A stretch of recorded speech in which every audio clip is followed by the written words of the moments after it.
Our next interview is with Jim Presgraves, a bookseller, started his first catalog in 1973. And Jim, give us a little bit about your background, your family, schools, where you grew up, etc. Okay, born in an area between Richmond and Fredericksburg. My family was a victim of the second federal invasion of Virginia when the Army came in and bought land for Fort A.P. Hill, military reservation, and everybody had to move out. We were dispersed, lived in about 3 or 4 places, and then I ended up in Richmond. Went to the University of Richmond and taught in Richmond for 7 years, and then took a position with the Virginia Community College, and located at Wytheville. There were branches, and moved out there in 1967. 1973, we moved to a little town called Rural Retreat, which had a house that was the size that I needed for my family, and built a bookstore there also, and been in that location ever since. What part of Virginia is it in? Very much southwest Virginia. You draw a straight line between Toronto and Atlanta, and you'd go through Wytheville. We call it the Appalachian area. The Appalachian area. Did you have, what did your parents do? Mother was a school teacher. My father had a variety of jobs, farming. Later he worked in a stone quarry, and subsequently he was a security guard for George Mason University. Do you have any siblings? I have one brother who's deceased about 5 years ago, younger. Okay. When essentially were you bitten by the book bug? Say again? When were you bitten by the book bug? Easy. About age 12. Went to an auction sale, and I had 15 cents in my pocket, and they put up a device that you put on top of a kerosene stove. They call them camp ovens. But there was a book stuck in it. So I thought, okay, so I bid my dime. This other lady over here bid 15 cents, and that was it. I couldn't go to 20. So I thought maybe I could salvage something, and I did salvage something. I said, "Ma'am, did you buy it for the oven or for the book?" "Well," she says, "I can't read and write, so you might as well take the book." Carried it home. My grandfather recognized it as a very important piece of local history. It would be called a Civil War regimental today. And he helped me sell it for $25. Wow. Now, this was about 1950. And that $25 then would be the equivalent to probably $250, maybe $500 today. But anyhow, my aunt says I never look back, and my colleagues tell me I've tried to maintain the same profit ratio.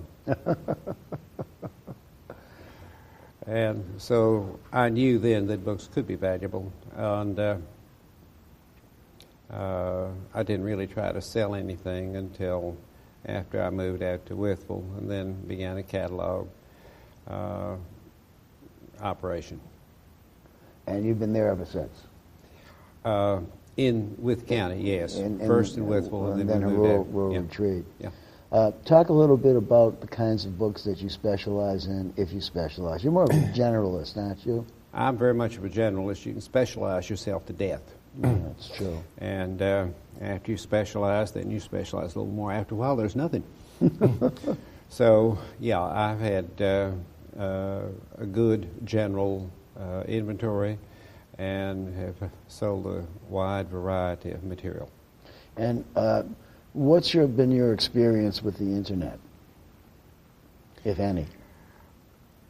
Okay, I'm represented on about 4 or 5 different online book lines.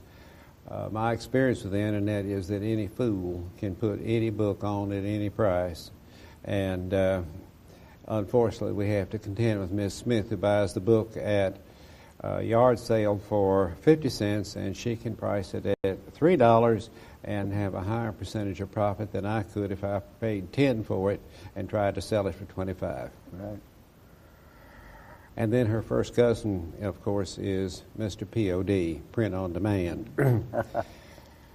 Very sad story. I won't say from what source, but I ended up with 25 banker boxes of 19th century good, solid religious material.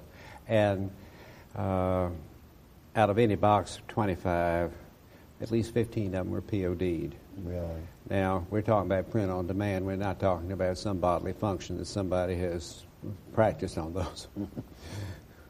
But so you've had your experience with the Kessingers and the Nabus of this world who print anything that they can get their hands on. Yeah. How has that affected your business in any way? Of course. It means that before I price a book, I will check it on the internet, and when I do, I try to get competitive. Now, I don't intend to get down and grovel with Kessinger or with POD, as the case may be, but I do try to keep it where I make it as attractive as possible. And I don't mind selling against those boys, because some of them will have a POD copy for $37.50, and I'll put in my catalog. You can buy a POD copy for $37.50. My price, $28. Has it worked out for you? I've never done an analysis of it. It's more a case of maintaining my own ego. Okay. Who are some of the people who were an influence on you when you were just starting out in the trade and you were trying to be a bookseller? Yeah.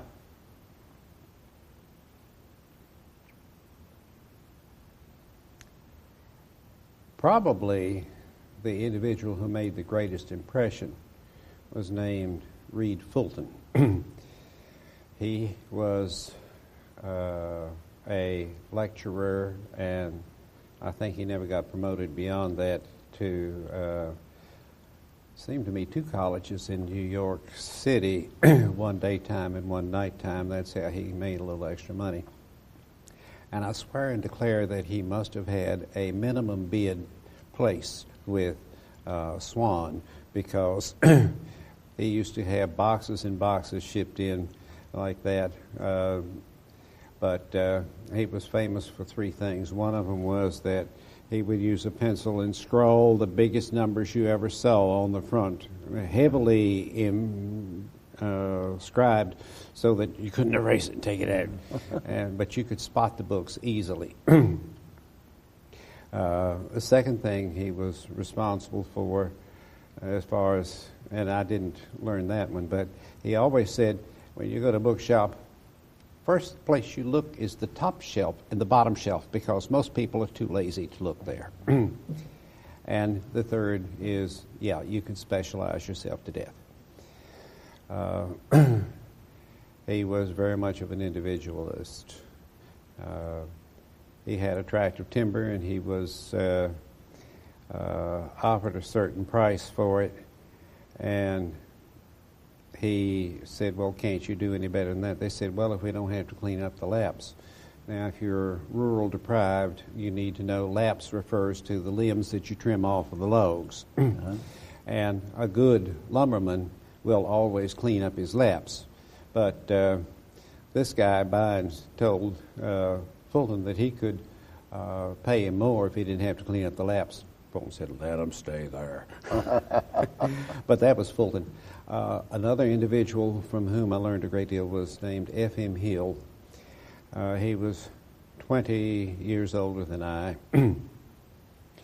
I don't know that I could identify any one specific thing from him so much as the fact that he was always somebody I could go and talk to, and we would talk back and forth. We had a transaction or the understanding that whoever passed first, the other one would be responsible for helping the family disperse. Well, the rascal died first. Yeah. about 4 years ago, and Yeah. I've been helping to handle some of that, hoping that somebody would be as ethical in my situation as I have tried to be in his. I liked him a lot. He was a good bookman. Yeah, yeah. Good bookman. Now, a third person, whose name I will not call, but he was talking about reference books. He said, I never bought a reference book that didn't pay for itself. And I want to tell you that I've had some that I'm still waiting for them to pay for themselves. But they, one time, there was a domestic who would leave, new domestic, but each evening when she left, she had a shopping bag, and the owners couldn't figure out why she was taking the shopping bag home. So finally they said to her, we need to check your shopping bag. We're not going to call the police or anything, but we've checked the silver, you're not taking silver, check the china, you're not taking the china, check the linen, you're not checking the linen. What's in the shopping bag? She took it out as grapefruit rinds, like that. They said, why are you taking those grapefruit rinds home? Lord God, it makes my garbage look so stylish. And reference books make my descriptions look stylish. Well, there's the connection right there, Jim. There's a lot of things have changed in the book trade since the internet. Yeah. What have you noticed more than anything else, perhaps, as being a direct detriment or benefit because of the internet? Okay, let's go positive first. I sell books in places I would never be able physically to go. Occasionally I buy books. It's particularly good if you've got a single volume. You're looking for the odd volume. Make your sets. Once in a while, customer will come in, can you find a certain book? But we don't do a whole lot of that because it's not really profit productive. Mm-hmm. If it's on for $25, I'd feel bad if I charge the customer $35. Yeah. Because a lot of people put it on don't have a first idea about professional discounts. So anyhow, but that's one of the positives. You can find things, you can sell things away, and so forth. As I said earlier, the competition from the uninformed. Mm-hmm. And another positive, you will find sometimes this one will give a certain pagination and he's missed it. And this one will sometimes call it a first when it's not a first. And then occasionally you'll find that there's a mess up on the number of plates in a book, so forth. So that gives you something you can sell against. Yeah. So those are positives. The negative, price. Yeah, the price. That race to the bottom. Okay, nicely put. Yeah, a race to the bottom. I've always maintained the three rules for selling on the internet. You either have the only copy, the cheapest copy, or the best copy. And excellent. If you remember those three rules, you'll be okay. Unfortunately, I don't remember them. I just keep on going the way I'm going. Well, I love to put a line on there, no other copy online. that gives you a little heads up anyhow. Yeah. If you were a young bookseller and getting into the trade today, would you become a bookseller? And if you would, how would you do it?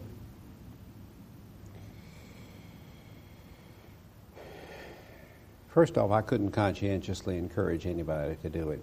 I think you're looking at one of the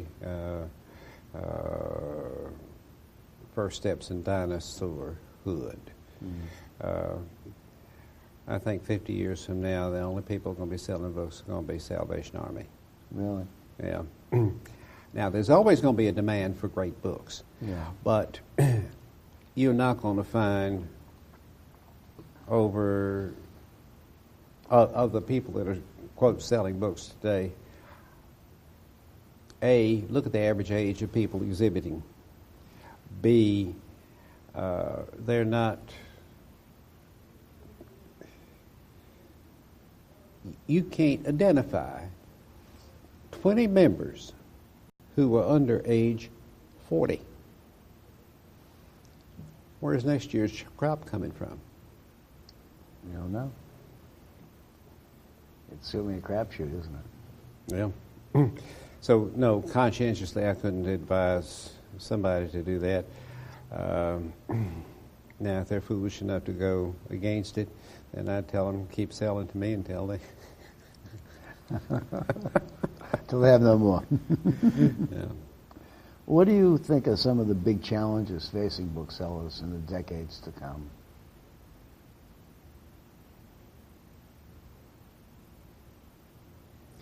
I'm reminded of a story they told about a dealer that I met the first year that I did the Boston show back in the late 70s. I didn't know that this was true, and I don't know that it's true today. That's why I'm not going to call a name. But supposedly he won $1 million in the lottery, going to pay him $50,000 a year for the next 20 years. And they interviewed him, said, well, sir, said, what are you going to do? He says, well, I guess I'll just keep selling books until it's all gone. Until it's all gone. The eternal optimist, huh? Yeah, so challenges. I think you got to get out and dig for new customers. You cannot count on the status quo for two reasons. One, they're getting choked. And two, you may have saturated them with the kinds of materials that you run into. Just as a far-out example, let's suppose it's books on surveying. A, how many schools are there on surveying? And B, what is their budget? And C, how well have you already saturated their needs? So you better start looking in Canada for surveying schools. You better look in Australia for surveying schools. As I say, that's a far-out example, but I think it gives you a point. Yeah. You got to do your own digging. Yeah, I think that's probably the best way to put it.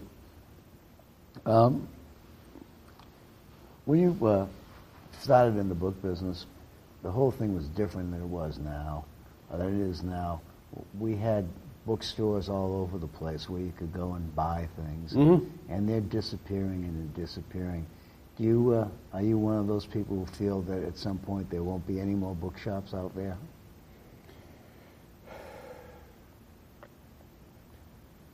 I think there'll be a lot fewer. I can't tell you where there'll be none. I read from place to place, street that had 10 bookshops, now it's got 2, and you wonder how long those 2 can hang on, which one will be the first to fall off. So I can't speculate intelligently on that one. What percentage of your business do you do at book fairs?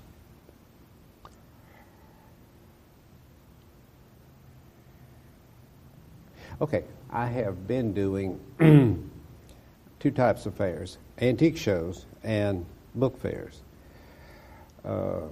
Antique shows have just gone, so I don't really do those anymore.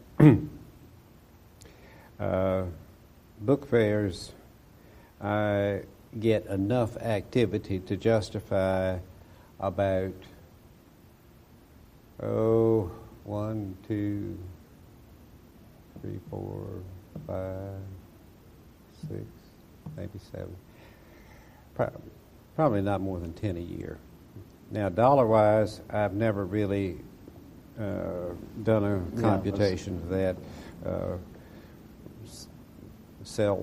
We sell books by catalog, by the internet, in antique malls, and in book fairs. But I probably ought to go home and do that, so that's a good question. Something to think about anyhow. Yeah. See what percentage of your business comes from what, so you can maybe want to intensify or decrease depending upon what it is. You just don't know. You've been doing this for how long now? Since 70? First catalog came out in 1973. Yeah, but you were involved in books before that. Oh, yeah. And you've been involved with them heavily ever since. What kind of a staff do you maintain? Right now, I would say that there are 5 people that get checks from us each month, depending on whether it's for domestic care, whether it's a teenager that helps with loading and unloading and lifting and toting, a lady with major locomotion challenges, but she's able to do database entry for catalog purposes. And then one lady has been with me for beyond 30 years, and one has been there 12 years. And that's your staff. Yep. And you hope to maintain that staff and maintain your shop. Well, as I told you, I guess I'll just keep doing it until it's all gone. Until it's all gone. Okay. Jim, you have any words of wisdom for young booksellers before we say bye-bye? Yes, I said earlier, you look for avenues. An avenue that I never thought I'd ever be involved in is disposal of low-end books through a booth in an antique mall. I first got involved in that probably 20, 25 years ago. And so if I put a book in a catalog once, and then I'd wait 3 or 4 years, it would go in a catalog twice, and it didn't sell, so the idea was to take what didn't sell down to the mall. Okay, that's a great idea. But guess what? The next time in somebody's house, here's a nice set of jazzy stuff and dust jackets. You wouldn't have them on your shelf, Mike, but the point is that they look like they ought to sell, and I can buy them inexpensively. So I put $3.95, $4.95 on each one and put them in there. What am I doing? I'm buying to fill stuff on the mall that's supposed to be the disposal unit for the stuff that didn't sell out of the catalogs. Right. Cross purposes. Yeah. So what I would say to young booksellers is don't overlook the ways that you can sell, of which that's one. Another is to, as I say, focus on the malls. How much time we got left? A couple of minutes. Okay. Probably cut my nose off in spite of my face, but I will talk about the importance of cultivating friends of the library groups. That's a good point. And you go to somebody there and you make a pitch that you will do a 2-hour program. First hour will be on collecting old books, and you talk about mistakes, you talk about edition, condition, and so forth. And the second hour is that you do appraisals. Now, depending on how much you like the area, how much they have bought from you, the community, you let them charge $5 a whack, and you may or may not be able to get them to split it. May get them to be able to cover your mileage, whatever, or overnight, as the case may be. But the point is that it gives you an avenue that you wouldn't normally reach. And I think that's, if I was creating a legacy, I would give that to beginners or other people. You're creating customers, and you're creating a situation where people appreciate the fact that there are books in this world. Yeah, and I do insist that each person, they limit them to 3, and then they have to come back and get in line again. And so they get 3 tickets. Now, they come up, I take the tickets, but I hate to take a ticket for a book that's not worth a hang. Yeah. So he gets a ticket back, he goes back and gets his $5 back. Right, or brings some another book, some more books in. That's right. It sounds like an interesting thing, and hopefully it will work for some young booksellers, but who knows what the world's going to be like. Yeah. We just don't know. Jim, we've reached the end of the time. Thanks so much for your time and energy, and appreciate your humor as well.